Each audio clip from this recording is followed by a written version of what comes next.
Hello, hello. This is Mr. K's, and this is 12.4b.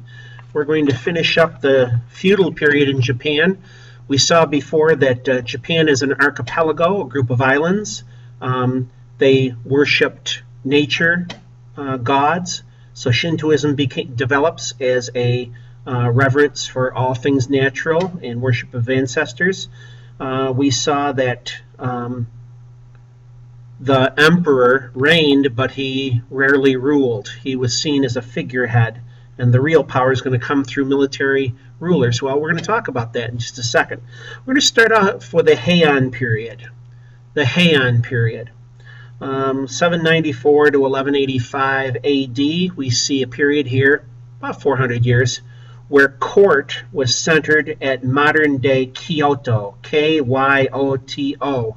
And it's a period where the Japanese celebrated a period of refined living, refined.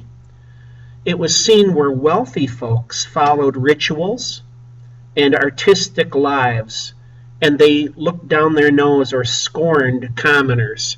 They celebrated the fact that they were nobles and looked down their nose at people who weren't. So it was a period of time where you needed to be seen in the court. If you were anybody who was anybody, you wore the right robes and did the right things, like the Japanese tea service and composed poetry and music, etc., etc. How do we know what life was like? Well, we have pieces of literature here. The Tale of Genji, Genji, tells the story of life in the court. And another one is called the Pillow Book. They were written by women who were noble gals who talked about life during this Heian period, or this account of life at court. Okay, feudalism, type of government where you have ruler at the top, peasants at the bottom, and groups of nobles and warriors and priests, etc., and merchants in society. So feudalism is going to erode imperial authority.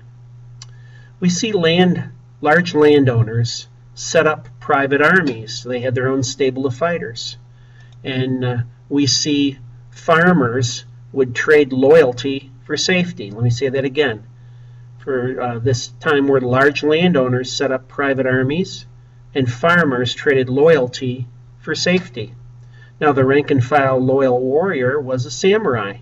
He was loyal to an overlord. He fought in exchange for a chunk of land and maybe a castle. The samurai followed the way of the warrior. That was their code of conduct. Bushido was way of the warrior, and it governed what they were supposed to do and how they were supposed to act. Now, their military dictator was a shogun. Now, this is where the real seat of power is going to be, especially in the city of Kamakura, Kamakura.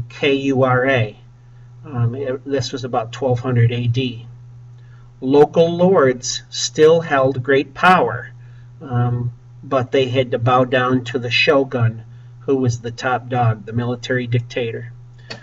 You would have the daimyo, who were the great lords. They acted as sheriffs. They kept peace and order in their neck of the woods in exchange for land. Here's an example of a Japanese castle.